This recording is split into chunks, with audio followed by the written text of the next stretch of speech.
ശബരിമല സ്വർണ്ണക്കൊള്ളയുമായി ബന്ധപ്പെട്ടുള്ള അപ്ഡേറ്റ്സിലേക്കാണ്. കൊള്ളയിൽ ഉന്നതരുടെ പങ്കിൽ അന്വേഷണം വ്യാപിപ്പിക്കുകയാണ് SIT. Devaswom board മുൻ അംഗങ്ങളായ KP ശങ്കരദാസിന്റെയും N വിജയകുമാറിന്റെയും ഇടപെടലിനെ കുറിച്ച് കൂടുതൽ വിവരങ്ങൾ തേടുകയാണ്. ദേവസ്വം ബോർഡ് മുൻ പ്രസിഡന്റ് A പത്മകുമാറിന്റെ ജാമ്യാപേക്ഷയിൽ ഇന്ന് കൊല്ലം വിജിലൻസ് കോടതി വിധി പറയും. ദ്വാരപാലക ശില്പ കേസിൽ സമർപ്പിച്ച ജാമ്യാപേക്ഷയിലാണ് വിധി പറയുന്നത്. സിജോ വി ജോൺ വിവരങ്ങൾ നൽകും. സിജോ, അന്വേഷണത്തിന് കൂടുതൽ സമയം കോടതി അനുവദിച്ച് നൽകിയിട്ടുണ്ട് കഴിഞ്ഞ ദിവസം. അതുകൊണ്ട് തന്നെ ഇനി അന്വേഷണവുമായി ബന്ധപ്പെട്ട് ഒരുപാട് തെളിവുകൾ SITക്ക് ശേഖരിക്കാനുമുണ്ട്. പ്രത്യേകിച്ച് ഈ മോഷണം, തൊണ്ടി മുതലൊക്കെ അത് ശബരിമലയിൽ നിന്നുള്ള സ്വർണം തന്നെയാണോ തുടങ്ങിയ കാര്യങ്ങൾ സ്ഥിരീകരിക്കാനുണ്ട്. അതിനിടയിൽ പ്രതികളുടെ ജാമ്യാപേക്ഷ കൂടി കോടതിയിൽ നിന്ന് വരുന്നുണ്ട്. A പത്മകുമാറിന്റേതടക്കം. ഇനിയിപ്പോൾ SITയുടെ പ്രധാനപ്പെട്ട നീക്കങ്ങൾ കേസുമായി ബന്ധപ്പെട്ട എന്തൊക്കെയായിരിക്കും, ഒപ്പം തന്നെ ജാമ്യാപേക്ഷയുടെ വിവരങ്ങൾ.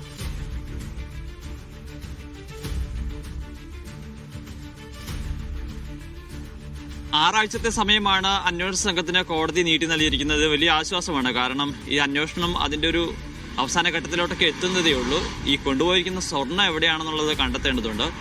സ്മാർട്ട് ക്രിയേഷൻസിൽ നിന്ന് ഉരുക്കി എന്ന് പറയുന്ന അതിനുശേഷം ബെല്ലാരിയിലെ ജ്വല്ലറിയിൽ നിന്ന് പിടിച്ചെടുത്ത 474 ഗ്രാം സ്വർണം എന്ന് പറയുന്നത് അത് ശരിക്കും ഒറിജിനലായിട്ടുള്ള സ്വർണ്ണമല്ല, ശബരിമലയിൽ നിന്ന് കൊണ്ടുപോയ സ്വർണ്ണമല്ല, അത് തത്തുല്യമായ സ്വർണ്ണമാണെന്നാണ് പറയുന്നത്. അങ്ങനെയാണെന്നുണ്ടെങ്കിൽ അത് എവിടെയെന്ന് കണ്ടെത്തുക എന്നുള്ളതാണ് ഏറ്റവും പ്രധാനപ്പെട്ട കാര്യം. എന്തായാലും മുരാരി ബാബുവിനെയും ഉണ്ണികൃഷ്ണൻ പോറ്റിയെയും ഒക്കെ ചോദ്യം ചെയ്തിട്ടുണ്ട്. അതിൽ നിന്ന് ഇതിനെക്കുറിച്ച് കുറച്ച് വിവരങ്ങളൊക്കെ കിട്ടിയിട്ടുണ്ട്. പക്ഷേ ഈ സ്വർണ്ണത്തിലോട്ട് എത്തുന്നതിനുള്ള നടപടികളിലേക്ക് അന്വേഷണ സംഘത്തിന് ഇനി കുറച്ച് സമയം കൂടി എടുക്കുമെന്നാണ് പ്രതീക്ഷിക്കപ്പെടുന്നത്. എന്തായാലും ഇത് ഇത്രയും സ്വർണം മാത്രമാണോ കൊണ്ടുപോയിട്ടുള്ളൂ എന്നുള്ളത് സംബന്ധിച്ച് എന്തായാലും ഒരു 2-3 ദിവസത്തിനുള്ളിൽ ഒരു വ്യക്തത വരും. കാരണം ഒരു മണ്ഡലകാലത്തിന് തൊട്ട് മുന്നായിരുന്നു, ആ സമയത്തായിരുന്നു ഈ ശബരിമലയിൽ ഒരു ശാസ്ത്രീയ പരിശോധന നടത്തിയത്. നമ്മൾ കണ്ടതാണ് ദൃശ്യങ്ങളൊക്കെ.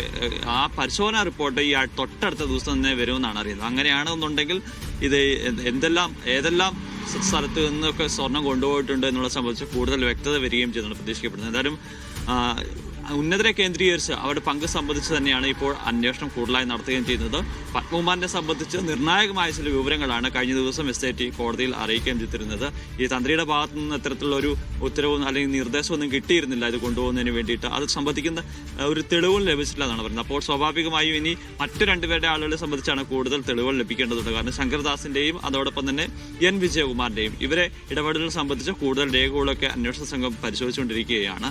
എന്തായാലും പത്മകുമാറിനെ സംബന്ധിച്ചിടത്തോളം ഇന്ന് നിർണായകമാണ്. കാരണം പത്മകുമാറിന്റെ മുൻ ജാമ്യാപേക്ഷയിൽ ഇന്ന് വിധി വരികയാണ്. കൊല്ലം വിജിലൻസ് കോടതിയിലാണ് ജാമ്യാപേക്ഷയിൽ. കട്ടളപ്പാളി കേസിലാണ് ജാമ്യാപേക്ഷയിൽ വിധി കൊടുത്തിരിക്കുന്നത്. അതിന്റെ അറസ്റ്റ് നടപടികൾ പൂർത്തിയാക്കിയിരിക്കുന്നത് നിയമപരമല്ല എന്നുള്ള ചൂണ്ടിക്കാണിച്ചുകൊണ്ടാണ്. പക്ഷേ നിയമപരമായി തന്നെയാണ് ഇത്തരത്തിൽ നടപടികൾ പൂർത്തിയാക്കിയിരിക്കുന്നത് എന്നുള്ളതാണ് പ്രോസിക്യൂഷൻ കോടതിയിൽ അറിയിക്കുകയും ചെയ്തിരുന്നത്. എന്തായാലും അത് 11 മണിയോടെ വിധി വരികയും ചെയ്യും. ഉണ്ണികൃഷ്ണൻ പോറ്റിയുടെയും അതോടൊപ്പം തന്നെ മുരാരി ബാബുവിന്റെയും കസ്റ്റഡി കാലാവധി കഴിയുന്നുണ്ട്. ഇവരെയും ഇന്ന് കോടതിയിൽ ഹാജരാക്കുന്നുണ്ട്.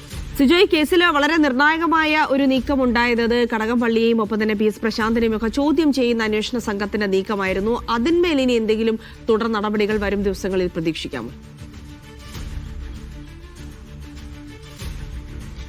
PS പ്രശാന്തിനോട് ചോദ്യം ചെയ്യലിന് ഹാജരാകേണ്ടി വരുമെന്ന് വീണ്ടും അറിയിച്ചിട്ടുണ്ട്. കാരണം പ്രശാന്ത് നൽകിയിരിക്കുന്ന മൊഴിയിൽ കുറച്ച് വ്യക്തത കുറവുണ്ട്. അതുകൊണ്ട് കുറഞ്ഞത് ഒരു 1 മണിക്കൂറെങ്കിലും അന്വേഷണ സംഘത്തിന് മുന്നിലോട്ട് വരണം എന്നുള്ളതാണ് പറഞ്ഞിരിക്കുന്നത്. അപ്പോൾ അതിലൊരു ക്ലാരിറ്റി ഇനി കാര്യങ്ങളിൽ ഉണ്ട് എന്നുള്ളതാണ്. അത് എന്നുണ്ടാവും എന്നുള്ളതാണ്. ഇതും വൈകാതെ തന്നെ ഉണ്ടാവും എന്നാണ് പറഞ്ഞിരിക്കുന്നത്. നമ്മൾ എക്സ്പെക്ട് ചെയ്യുന്നത് ഒരു 1-2 ദിവസത്തിനുള്ളിൽ തന്നെ പ്രശാന്തിന് മൊഴിയെടുക്കുക, അല്ലെങ്കിൽ വിശദമായ ഇത് നടപടികളിലേക്ക് പോകുക എന്നുള്ളതാണ്. പക്ഷെ കടകംപള്ളിയെ സംബന്ധിച്ചിടത്തോളം അദ്ദേഹം നൽകിയിരിക്കുന്ന മൊഴി പരിശോധിച്ചു. പക്ഷെ അതിനപ്പുറത്തേക്ക് ഒരു തെളിവും അന്വേഷണ സംഘത്തിന് ഈ ഘട്ടത്തിൽ കിട്ടിയിട്ടില്ല. എന്തായാലും അദ്ദേഹത്തിനെതിരെ മൊഴി നൽകിയിരിക്കുന്ന ആളുകളുണ്ട്. അവരിൽ നിന്ന് കൂടുതൽ വിശദാംശങ്ങൾ തേടുകയാണ്. അതിനുശേഷം മാത്രമായിരിക്കും കടകംപള്ളിയിലേക്ക് നീങ്ങുകയും ചെയ്യുക. ശരി, സിജോ വി ജോൺ ആണ് വിവരങ്ങൾ നൽകിയത്. എന്നാലും ശബരിമല സ്വർണ്ണക്കൊള്ളയുമായി ബന്ധപ്പെട്ട് 6 ആഴ്ച കൂടി സമയം SITക്ക് അനുവദിച്ചത് കൊണ്ട് തന്നെ അത് ഒരാശ്വാസമാണ്. അതിനിടയിൽ എങ്ങോട്ടാണ് കേസിന്റെ ഗതി എന്നുള്ളതും നമ്മളെല്ലാവരും നോക്കുക. ഹൈക്കോടതിയുടെ നിരീക്ഷണവും അന്വേഷണ സംഘത്തിന് ആശ്വാസമാണ്. കാരണം അന്വേഷണം ഇപ്പോൾ ശരിയായ രീതിയിലാണ് എന്നാണ് ഹൈക്കോടതി പറയുന്നത്. നേരത്തെ അന്വേഷണ സംഘത്തിനെതിരെ ഹൈക്കോടതി പരാമർശം നടത്തിയത് കൂടി നമ്മൾ ഓർക്കണം. തുടർന്ന് ഉണ്ടായ അറസ്റ്റുകളും ഹൈക്കോടതിക്ക് തൃപ്തികരമാണ് എന്നുള്ളതാണ് സത്യം.